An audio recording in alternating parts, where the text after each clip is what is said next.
Bueno, pues en este vídeo vamos a recordar cómo se calcula el dominio y el recorrido de una función a partir de su gráfica. Lo primero es que debemos tener muy claro qué es el dominio y qué es el recorrido de una función y cómo se calcula. Hemos definido el dominio de una función como el conjunto de x que pertenecen a los números reales, tal que la función existe.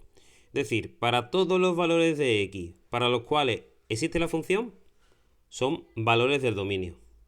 En cambio, en el recorrido lo que estamos buscando es cuáles son los valores que toma la función. Es decir, esos valores de y que pertenecen a los reales, tal que existe un x que hace que y es igual a f de x.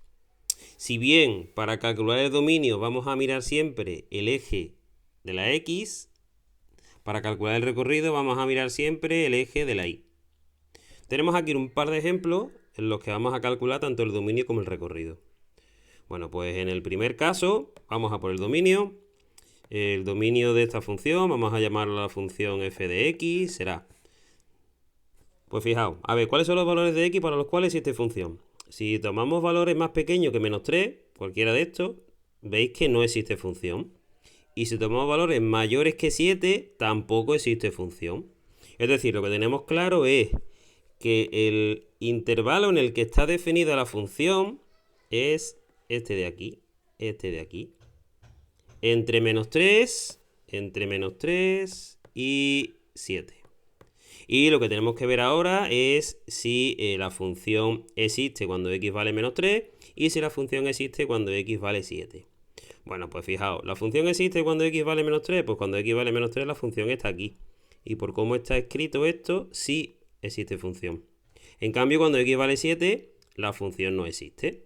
Bueno, pues tan simple como le colocamos aquí un corchete porque la función sí existe para x igual a menos 3 y le colocamos ahí un paréntesis porque la función no existe para x igual a 7.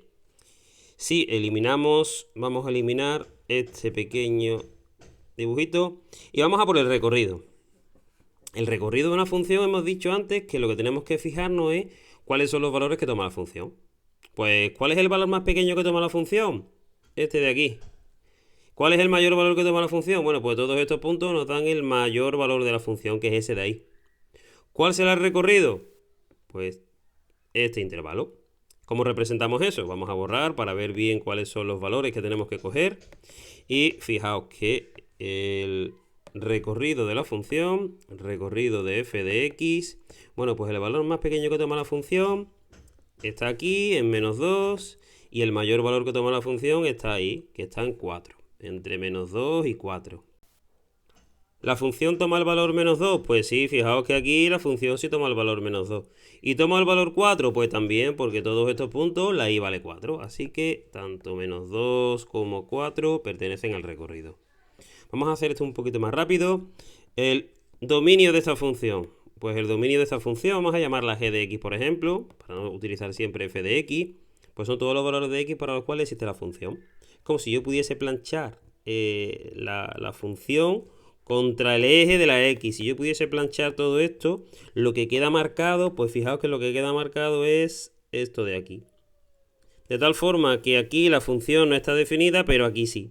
Eso me da la clave de cuál es el dominio.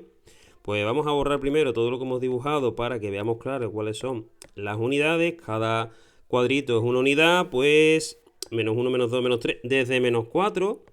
Fijaos que ahí no hay función, por lo tanto, paréntesis, hasta 3. Ahí sí hay función. Pues para x igual a 3 sí existe la función, sí pertenece al dominio. Y el recorrido de g de x, son todos los valores que toma la función. Es como si pudiese planchar esto sobre el eje de la y. ¿Qué queda marcado? Pues quedaría marcado todo esto.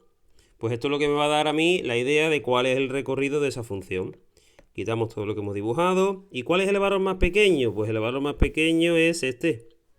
Menos 1, menos 2, menos 3, menos 4, menos 5. ¿La función toma el valor menos 5? Pues sí. Hasta 1, 2, 3, 4. ¿La función toma el valor 4? Pues también, fijaos que aquí sí existe la función y vale 4.